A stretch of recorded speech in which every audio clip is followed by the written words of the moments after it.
Okay, ಕುತ್ಕೊಂಡು ಹೇಳಿ, ಪರವಾಗಿಲ್ಲ, ನಿಂತ್ಕೊಳ್ಳಿ, ಕುತ್ಕೊಳ್ಳಿ. ಜೀರ್ಣ ಶಕ್ತಿ ಕಮ್ಮಿ. ಓಕೆ, ತಿರುಗಾಡಿದ್ರೆ ಮೊಣಕಾಲು ಜೈಂಟು,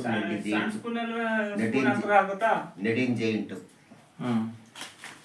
ಈಗ ನೋಡಿ, ಫ್ರೀ ಆಗಿಲ್ವಾ ಗಾಳಿ ಬರ್ತಾ ಹೋದ್ಮೇಲೆ?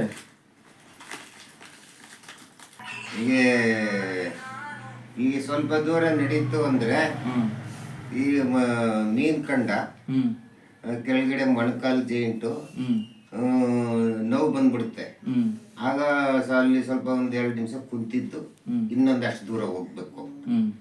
ಸುಸ್ತಾಗುತ್ತೆ, ಆಯಾಸ ಆಗುತ್ತೆ. ಸುಸ್ತಾಗುತ್ತೆ, ಆಯಾಸ ಆಗುತ್ತೆ. ಆಮೇಲೆ ನರಗಳೆಲ್ಲ ಸ್ವಲ್ಪ ಆಮೇಲೆ ಮುಂದಕ್ಕೆ ಅಜ್ಜನೆ ಹುಡುಗಕ್ಕಾಗಲ್ಲ, ಬೆಂಡೆ ಆದಂಗ ಆಗ್ಬಿಡುತ್ತೆ. ಅವಾಗ ಅಲ್ಲಿ ಒಂದ್ 2 ನಿಮಿಷ 3 ನಿಮಿಷ ಕುಂತಿದ್ದು ಆಮೇಲೆ ಮುಂದಕ್ಕೆ ಹೋಗ್ಬೇಕು.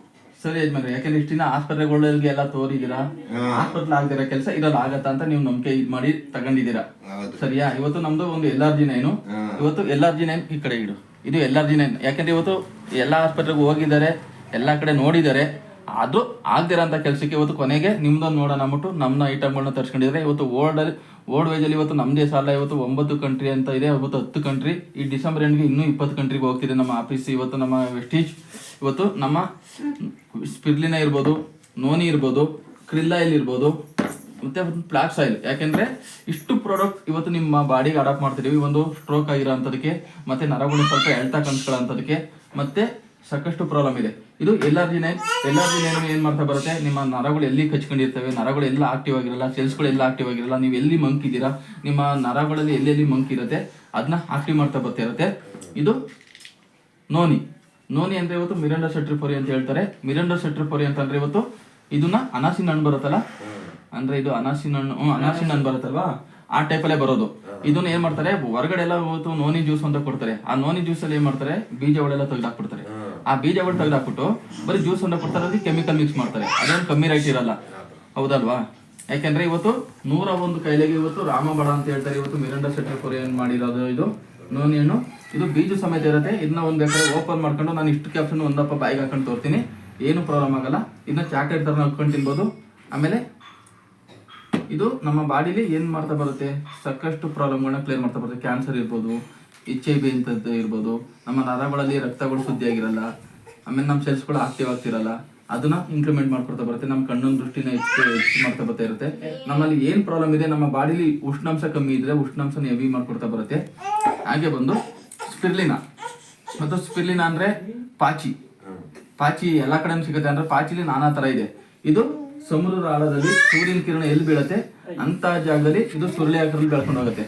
ಆಮೆ ನಿಮ್ಮ ಪ್ರಕಾರ ಎಷ್ಟು ವರ್ಷ ಆಯಸ್ಸು? ಹೌದಾ, ಥ್ಯಾಂಕ್ ಯು ವೆರಿ ಮಚ್. ಆಮೆ ನಮ್ಮ ತರ ಎಗ್ ರೈಸು, ಗೋಬಿ, ನ್ಯೂಡಲ್ಸ್ ಎಲ್ಲಾನು ತಿಂತಿರುತ್ತೆ ಅಲ್ವಾ? ಆಮೆ ನಮ್ಮ ತರ ಎಗ್ ರೈಸು, ನ್ಯೂಡಲ್ಸು, ಗೋಬಿ ಎಲ್ಲಾನು ತಿನ್ನತ್ತಾ? ಅದು ತಿನ್ನೋದು ಸಮುದ್ರ ಆಳದಲ್ಲಿ ಒಂದು ಪಾಚಿ. ಇವತ್ತು ಆಮೆಗೆ ಕಾಯಿಲೆ ಬರಲ್ಲ. ಆಮೆಗೆ ಕಾಯಿಲೆ ಬರ್ದಿರೋದನ್ನ ನೋಡಿ ಸೈಂಟಿಸ್ಟ್ಗಳು ಏನ್ ಮಾಡಿದ್ದಾರೆ, ವಿಜ್ಞಾನಿಗಳು ಚೆಕ್ ಮಾಡಿದ್ದಾರೆ. ಆಮೆ 500 ರಿಂದ 600 ವರ್ಷ ಬದುಕತ್ತಾರೆ. ಹೆಂಗೆ? ನಮ್ಗೆ ನಮ್ಮ ತರ ಎಗ್ ರೈಸು, ಗೋಬಿ ಮಂಚೂರಿ ಎಲ್ಲ ತಿನ್ನಲ್ಲ. ತಿನ್ನೋದು ಒಂದೇ ಒಂದು. ಇದ್ರಲ್ಲಿ ಏನಿದೆ ಅಂದ್ಬಿಟ್ಟು ಚೆಕ್ ಮಾಡಿದಾಗ ಇದರಲ್ಲಿ ಸ್ಪಿರ್ಲಿನಾ, ಇದು ಕನ್ನಡದಲ್ಲಿ ಅಲಾಗ ಅಂತ ಹೇಳ್ತಾರೆ, ಸರಿಯಾ?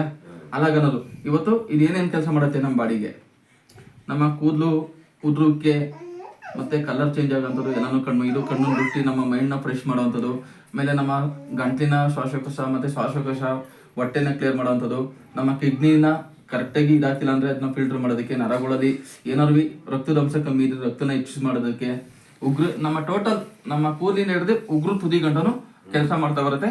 ಇದನ್ನ ತಿನ್ನೋದ್ರಿಂದ ಯಾವುದೇ ವ್ಯಕ್ತಿಗೂ ಇವತ್ತು ನಾವು 4 ತರ ಮೊಳಕೆ ಕಾಳು, 4 ತರ ಸೊಪ್ಪು, 4 ತರ ತರಕಾರಿ, ಹಾಲು, ಮೊಟ್ಟೆ ಇದೆಲ್ಲ ತಿಂದ್ರೆ ಏನು ಪ್ರೋಟೀನ್ ಸಿಕ್ಕಲ್ವೋ ಜಸ್ಟ್ 2 ಗ್ರಾಮ್ ಕ್ಯಾಪ್ಸೂಲಲ್ಲಿ ಸಿಗ್ತಾ ಹೋಗುತ್ತೆ. ಇದನ್ನ ನೀವು ಬಳಸ್ತಾ ಬನ್ನಿ. ಹಾಗೆ ಕ್ರಿಲ್ ಆಯಿಲ್, ಇದು ಮೀನಿನ ಎಣ್ಣೆಯಿಂದ ಮಾಡಿರುವಂಥದ್ದು. ಇವತ್ತು ನಮ್ಮ ಬಾಡಿಗಳು ಸಾಕಷ್ಟು ನರಗಳು ಇದಾಗ್ತಿರುತ್ತೆ, ಸ್ಟ್ರೋಕ್ ಆಗ್ತಿರುತ್ತೆ, ನಿಮಗೆ ಸಾಕಷ್ಟು ಪ್ರಾಬ್ಲಮ್ ಆಗ್ತಿರುತ್ತೆ. ಇದೆಲ್ಲ ಏನಾಗುತ್ತೆ, ನಮ್ಮ ಬಾಡಿಲಿ ಜಾಸ್ತಿ ಉಷ್ಣಾಂಶ ಕಮ್ಮಿಯಾಗಿ ಶೀತಾಂಶಕ್ಕೆ ಇರಿದಾಗ ಆ ಥರ ಆಗ್ತಾ ಬರುತ್ತೆ. ಇದು ನಮ್ಮ ಬಾಡಿಲಿ ಎಂಟೈರ್ ಬಾಡಿನ ಅಬ್ಸರ್ವೇಷನ್ ಇಟ್ಕೊಂಡು ನಮ್ಮ ಬಾಡಿಲಿ ಕೆಲಸ ಮಾಡ್ತಾ ಬರುತ್ತೆ. ಆಮೇಲೆ ಇದು ಫ್ಲಾಕ್ಸ್ ಆಯಿಲ್ ಅಂತಂದ್ರೆ ಗೊತ್ತಿರ್ಬೋದು. ಇವತ್ತು ನಮ್ಮ ದೇಹಕ್ಕೆ ತುಂಬಾನೇ ಅನಾಗಿತ್ವಾಗಿ ಇರುವಂಥದ್ದು. ಇವತ್ತು ಒಮೆಗಾ 3, ಒಮೆಗಾ 6, ಒಮೆಗಾ 9 ಫ್ಲಾಟ್ ಅಂಶನ ಕರಗಿಸೋದಕ್ಕೆ ಇವತ್ತು ತುಂಬಾ ಇದಾಗಿರುತ್ತೆ. ನಮ್ಮ ರಕ್ತ ಎಲ್ಲಿ ಗಟ್ಟಿ ಆಗ್ತಿರುತ್ತೆ, ಈಗ ನೋಡಿ, ಈಗ ನಿಮ್ದು ರಕ್ತ ಗಟ್ಟಿಯಾಗಿರುತ್ತೆ, ನರಗಳು ವರ್ಕ್ ಆಗ್ತಿರಲ್ಲ. ಅಂತ ಟೈಮಲ್ಲಿ ಏನ್ ಮಾಡ್ತಾ ಬರುತ್ತೆ, ನರನ ಆಕ್ಟಿವ್ ಮಾಡಿ ರಕ್ತನ ತಿಳಿ ಮಾಡಿ ನಿಮಗೆ ಏನು ಬೇಕು ಬಾಡಿಲಿ ಅದನ್ನ ಇಟ್ಟು ಬೇಡದಿರೋ ಅಂಶನ ಆಚೆಗೆ ಹಾಕೋದಕ್ಕೆ ಇದು ತುಂಬ ಅವಶ್ಯಕತೆ ಇದೆ. ಸರಿನಾ? ಇದನ್ನ ಬಳಸ್ತಾ ಬರೋದ್ರಿಂದವ ನಿಮಗೆ ನ್ಯಾಚುರಲ್ ಆಗಿ ಗೊತ್ತಾಗ್ತಾ ಹೋಗುತ್ತೆ. ನೋಡಿ, ನಾನು ಈ ಪ್ರಾಡಕ್ಟ್ನ ಓಪನ್ ಮಾಡ್ತಾ ಇದ್ದೀನಿ. ಒಂದು ಲೋಟ ನೀರು ತಗೊಬನ್ನಿ. ನಿಮಗೆ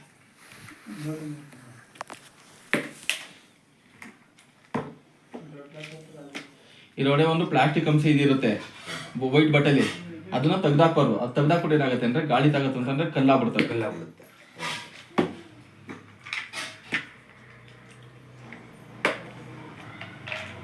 ನೋಡಿ, ಇದೊಂದು ಕ್ಯಾಪ್ಸೂಲ್. ಯಾಕೆಂದ್ರೆ ಇದನ್ನ ತಗೊಂಡ್ರೆ ನನಗೇನಾದ್ರು ಹೆಚ್ಚು ಕಮ್ಮಿ ಆಗ್ಬಿಟ್ರೆ ಅನ್ನೋ ಅನುಮಾನ ಇರುತ್ತಲ್ವಾ, ಅದಕ್ಕೋಸ್ಕರ ನಾನು ನಿಮ್ಮ ಮುಂದೆನೆ ಒಂದೊಂದು ತಗೊಂಡು ತೋರ್ತಾ ಇದ್ದೀನಿ. ಯಾಕೆಂದ್ರೆ ಆಸ್ಪತ್ರೆಗಳಲ್ಲಿ ಡಾಕ್ಟರ್ಗಳು ತಗೊಂಡು ತೋರಲ್ಲ. ನನಗೇನು ಪ್ರಾಬ್ಲಮ್ ಇದೆಯಾ, ನಾನು ಹೇಳಿದ್ನ ನೀನು ಕೇಳು, ನಾನು ಹೇಳಿದ್ ನೀನು ಕೇಳ್ಬೇಕು ಬಿಟ್ರೆ ನಾನು ಹೇಳಿದ ನೀವು ಹೇಳಿ ನಾನು ಕೇಳಲ್ಲ ಅಂತ ಹೇಳ್ತಾರೆ. ಹೌದೇನು ಹೇಳಿ? ನೋಡಿ, 4 ಕ್ಯಾಪ್ಸೂಲು. ಈಗ ನೋಡಿ, ಇಲ್ಲೂ ನಿಮಗೂ ಕೊಟ್ಟಿದ್ದೀನಿ, ನಿಮ್ಮದ್ರಲ್ಲೂ ನುಂಗ್ತೀನಿ. ಈಗ ಅದ್ಯಾವುದಪ್ಪ, ಕೊಮ್ನಾಯಕನಹಳ್ಳಿ, ಅಲ್ಲೋದ್ರು ಸೇಮ್ ಇಷ್ಟ ಮದ್ದು ತಗೋತೀನಿ. ಕಾಮನಾಯಕನಹಳ್ಳಿ